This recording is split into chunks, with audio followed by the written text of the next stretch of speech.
Hey, what's up guys? Nick here with Sapphire Card House. And today it's about 2:20. I just decided to go check out some of the local card shops in town here. This was just on a whim, so I actually don't really know how many I'm gonna go to. And I am located in Eugene, Oregon. So I'm gonna go to Addictive Behaviors. There is Mox Valley Games here, which I might make a stop at too. There's another one, I can't recall the name, but it's a pretty small one with just a very small collection of cards. I mean, the guy has a couple binders. Every now and then he has a couple singles. So I'm gonna go check those out. Really looking to see if there's any gradable cards there. Yeah, honestly, we just put the little one down to sleep. My wife's at home, and so I figured I would just go take a quick drive and take a look at some cards. I don't really plan on buying anything per se, but if something happened to show up that I liked, that was a pretty good price, then I'll probably pick it up. I think like a lot of places, they use TCG Player, market price, but that's not always really up to date. I don't know the exact algorithm, but sometimes it can be quite behind of what current sales or even recent sale or current listings or even recent sales. So, and I don't really have any particular cards in mind, to be honest. I didn't really do any research before going here, but I don't know. I'm gonna just take a look at some cards that are in good condition, and then maybe I'll find a couple that may be worth grading, or two. The recent price trends have been pretty positive on them, and so maybe I could pick those up, but all right, I'll see you when we get there. One of the things that I really want to do, or I think it'd be really good for my business here, and just from my experience, I really want to try vending. I've never vended before. So there's a couple shows next month, really small local shows, but I'm also realizing it might be kind of tough to do it with one person. I mean, primarily I'm thinking of logistically, like going to the bathroom, getting food, those kind of things. I've just very briefly looked a little bit online of what people's experiences are, and found that a lot of people, I guess, would mention just, try to make good friends with your neighbors and see how you feel about them watching your table while you would go grab something quickly or use the restroom. So that's like the only hiccup at this moment in time in my brain is, feeling comfortable by myself at the table. If that was the case, I'd probably have my selection pretty small just so I could keep an eye on everything. But two, I would really like to do a vendor POV. I mean, I'm definitely years late from Bulbasaur, that is, but better late than never, and especially that's something that I feel like a lot of people like to watch. And so yeah, a couple things. I think it'd be good content for my channel. I'd get experience just dealing with people or making deals with people, and hopefully, honestly, come back with more than I came with. I wouldn't bring a ton of capital to buy, because I just don't have that right now, but buying is really, really important is for vending. Selling's important, but you have to buy too. So that's another thing that I'd be looking forward to at these shows. As I'm driving to this place, one thing I've been thinking about lately is just kind of my identity for my business, and what my thoughts are of how to grow. Right now I have my website, and this is my current thoughts on what I'm currently doing. I think social media and YouTube is probably the best bet, or that's kind of what my philosophy is right now.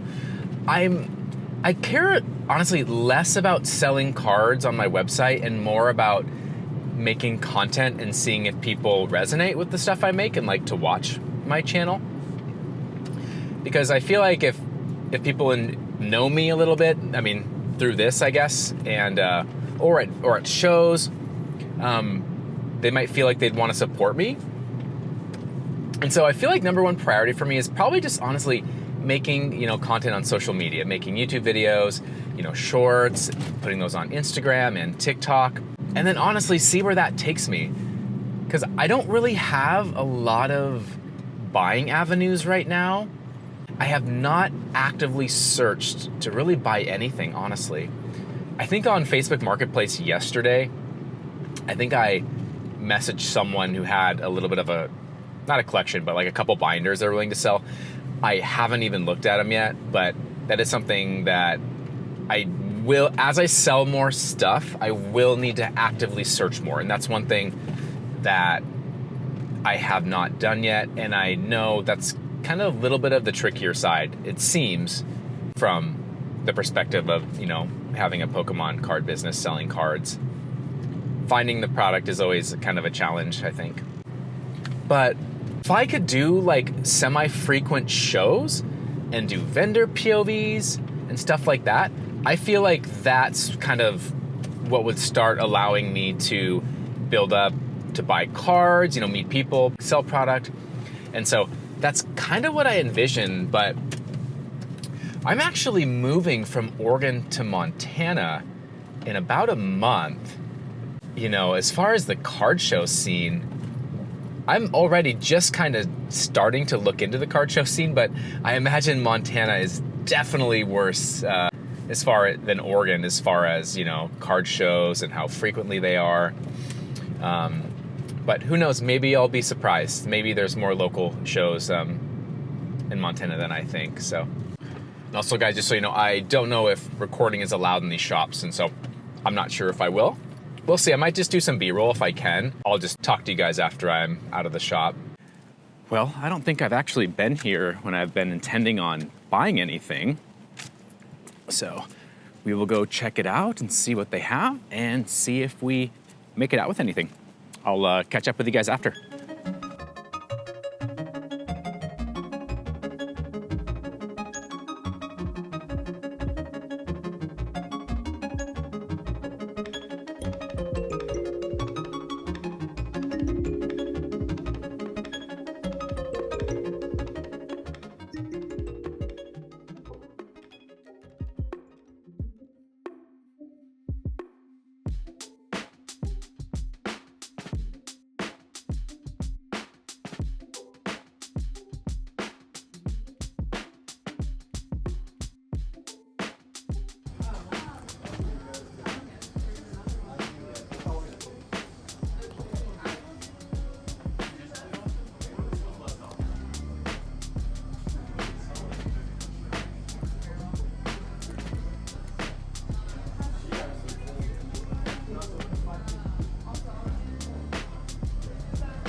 All right, guys, we are back from Addictive Behaviors.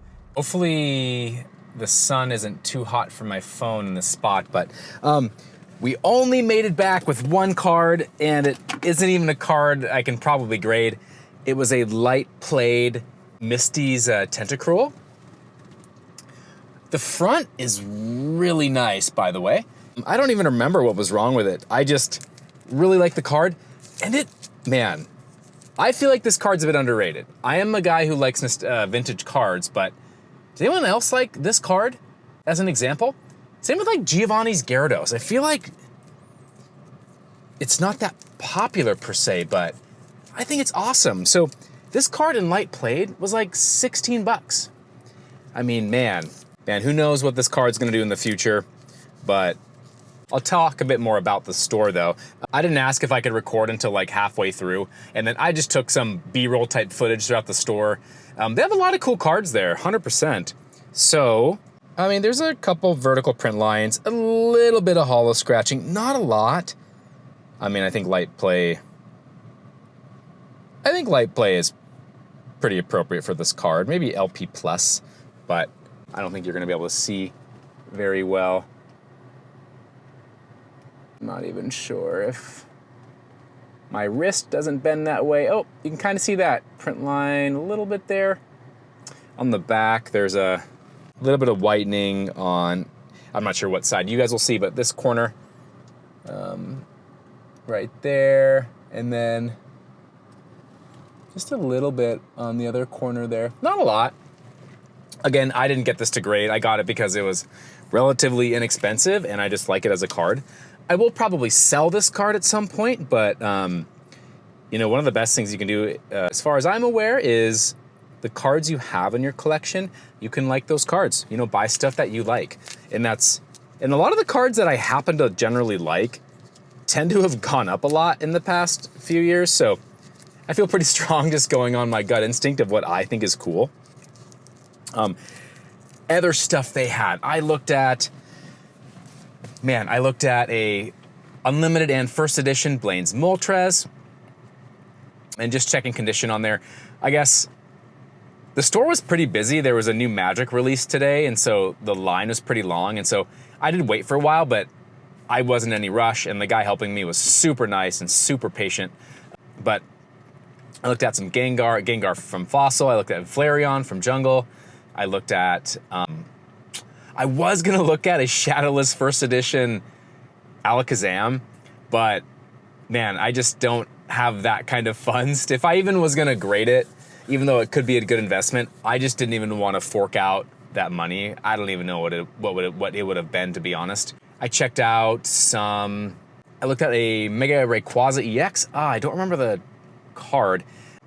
One was from Celebrations, and then I don't remember the set that it was replicating. So, but I looked at the original one and the ones from Celebrations. I looked at a Tag Team Mimikyu Gengar, which is such a rad card. I only looked at ones that they had at near mint. It's very possible they had light played ones that I felt like were near mint, but it's just kind of hard when you don't just have access to all the cards and you have to ask for each one through the case. So I don't know, I kind of felt like I had to pick and choose, which is super normal. I could have kept going, but I decided I will come back again and then tackle the other half of the case. I did get some video in there, and so I'll probably roll it throughout this video, maybe even at the front or just through it. But I also went to another store called Nostalgia Collectibles. Every now and then they have binders in there with some decent cards. It's not really a card shop. Honestly, I'd say it's more of an action figure and comic shop, which I'll toss some footage here in the video. They have some sweet action figures though. So I did take a little peek in there. I looked at the glass case where they typically have the relatively expensive cards. You know, they have like $5 to $10 cards, and I wasn't really looking at those. Hey everyone, this is day 2 of me going to check out some Pokemon cards. I wasn't actually planning on recording a video today, but yesterday I only went to one shop, or 2 shops. I went to Addictive Behaviors and Nostalgia Collectibles. Also, I forgot my adapter for my phone for my DJI Mic 3.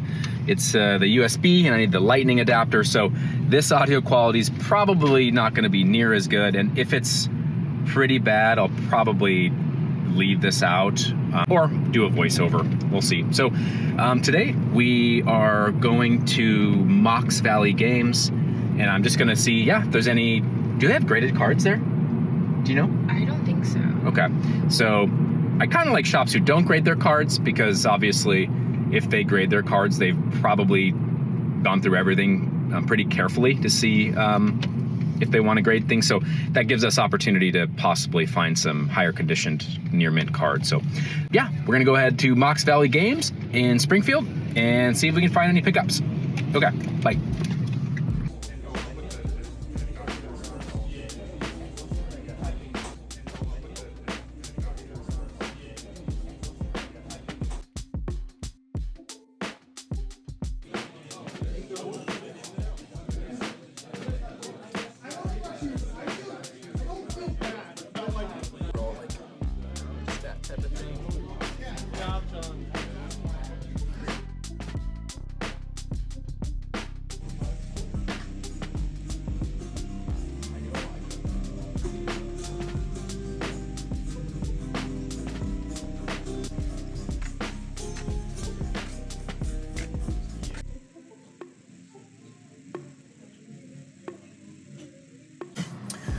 Well guys, I'm not sure if there's technical difficulties. I may have even forgotten to turn this on yesterday when I went to the first couple card shops, but anyways, audio is pretty important in video, so we'll see when I go back and editing the first introduction to the video yesterday and see if it's pretty bad, if it's just the iPhone microphone, or if I actually did get this turned on.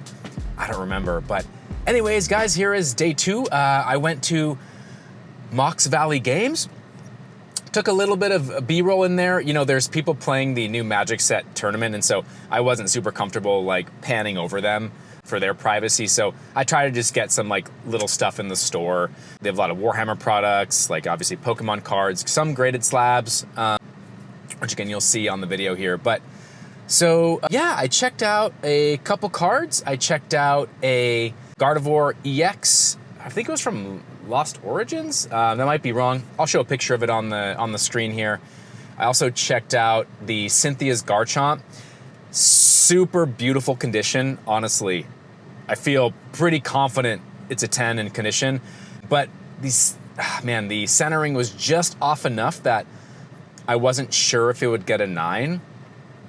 That being said, the 9 and the near mint price were about the same, and so I didn't really want to risk putting that capital in and having it sent off for a few months to, yeah, not even sure if I'd make any money on it. So yeah, I checked out a couple other things. I should have asked the price of their graded cards just to see where their prices was at. Yeah, I probably should have done that. That was a little bit of a mistake. I wasn't really sure how they price their PSA cards, or maybe they do it manually, like every day. But ultimately, I didn't leave with any cards. I did buy a tin with 2 Ascended Heroes packs. Chose the Togepi art because I thought it was kind of cute, and hopefully this will give us the Dragonite, Mega Gengar, or any of those awesome cards. They're, yeah, these packs individually were 19 bucks at the shop. I didn't look at TCG Player.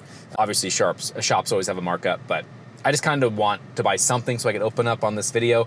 I don't plan on opening cards up every video for sure, but I'm going to take out one of these cards, and then we'll also open up a Perfect Order pack and then see, yeah, what we get in that. So let's open this bad boy up. Nice little tin there. And we have the 2 Ascended Heroes packs, ladies and gentlemen. There better be 2 at least. Okay. I almost thought about getting the Mega Dream packs, the Japanese version. They were almost half the price, but I just went with these guys. So we're just gonna open up one of these today, and then one Perfect Order, and then I'm gonna save the second pack on our next video I make. So let's go with this left one. I'm feeling this left one. Let's open the second. Let's open this Perfect Order. And we are just gonna go for it. Here's a code card if anyone wants. So we have a nose pass. I actually can't see it. I'm not gonna read the names from here.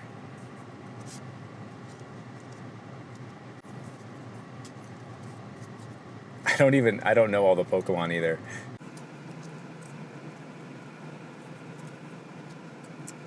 You know that, it's Eradicate.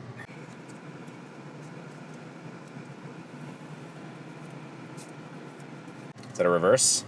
Yep, reverse for so the hit's the next one, right? Okay, maybe not. Is this the rare? Nope, it's not a rare, it's an uncommon. We have another one. Okay, Hollow Luxray, right on. Not a full or anything, but anything else? Oh, some energy there, okay. I'm gonna put this in the tin.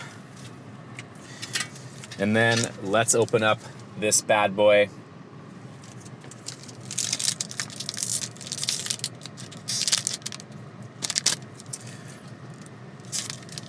I haven't opened up a pack with this video orientation before, so hopefully this is okay.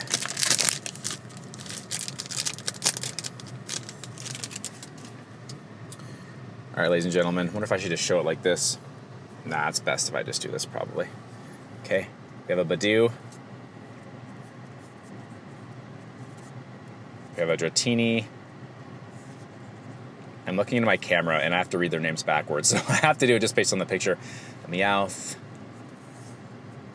What is this one? A Shuppet.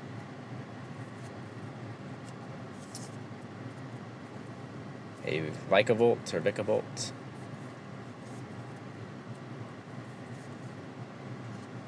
Ooh, that's kind of a cool Salazzle.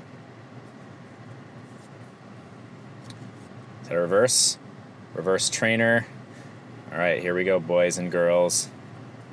Another reverse. Okay, let's go. What do we got? Okay, Holo Hoopa. Honestly, the art's pretty cool. Not clearly the hit we're looking for, but a holo nonetheless. All right, guys. I think I may even created an outro yesterday. So that'll be the end of the video today. Yeah, if you liked the video, guys, feel free to like, subscribe, comment, and if you want to support me. And don't forget, I post on TikTok, Instagram, and YouTube. And not sure what the next video is going to be about yet, but if you were watching, thanks for tuning in, and I'll see you in the next one. All right, peace.